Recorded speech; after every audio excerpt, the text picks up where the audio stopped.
Okay, now that we have Kali Linux installed, I want to give you a basic overview of this operating system in this lecture so that you're comfortable with it, and we're going to be using it throughout the whole course, so everything is going to become easier for you as we go through the course. Now the first thing that I want to talk about is the status bar in here. So you can see we have an applications menu in here, and inside it you can see all the applications are categorized.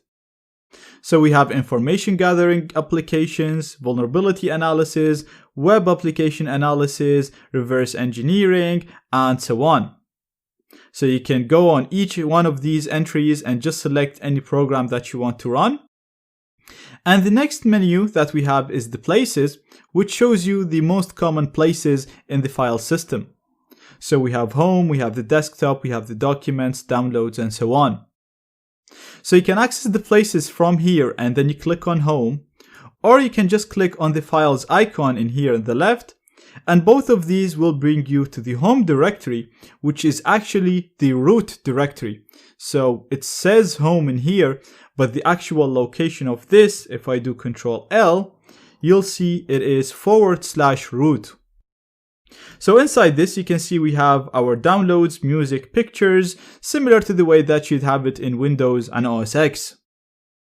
We also have the time in here, and in here on the right, we have more controls. So the first thing that we have in here is the workspaces. So Linux comes with multiple workspaces by default. Basically, what this allows us to do is we can have this desktop in here. For example, we can open the places, and we can, for example, navigate to downloads and do some work in here. But if we go here to workplaces and go to the second one, you can see that I have an empty desktop that I can do whatever I want. And for example, I can launch Firefox in here. And then again, if I want to go back to the first workspace, all I have to do is click on here, click on number 1, and I'm back in here. And because I've already used up 2 spaces, the system is already creating a third empty space, so I can click on that, and as you can see, I'm in the third space where I can do more stuff. Now you can also navigate between the spaces by pressing Ctrl Alt up or down to go up and down in the spaces. The next part of the status bar is this last part in here. And if you click on it, basically the first thing it'll allow you to do is control the sound. Next, you'll see your connections. So as you can see right now, and as I showed you before, this is showing up as if we're connected to a wired network because I configured this network to use a NAT network. If you have a wireless adapter connected to this computer, you should be able to see it here. If you don't see it, then follow the link in the resources of this lecture to see how to properly connect your wireless adapter or any USB device to a virtual machine.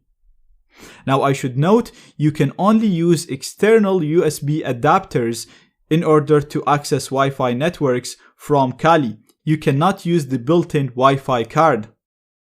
But Kali should have internet connection anyway because it is configured to use a NAT network, and as you can see in here, it's telling me my wired is connected. So if I actually go down to Firefox, I'll close this. And if I just go to google.com, you can see it is connected to the internet. So let's go back to where we were. And if we click here, we also have the battery settings, the user settings. You have this button to turn off the machine. This is to lock the machine, and this will show the preferences where you can modify the preferences of the machine. So you have Bluetooth, Wi-Fi, change the background, change the languages, and so on. So you can spend some time getting familiar with this. It's very easy and very intuitive. Same goes to the file manager in here, very intuitive. Double click to go in. You can right click and archive and extract here to uncompress it. You can navigate throughout these files by clicking them, and then you have the trash here, which contains the deleted files. Now we also have the dock in here, which contains the favorite applications, and you can also access all the other applications by clicking on this icon right here, the show applications, and this will show you a menu with the most frequent applications.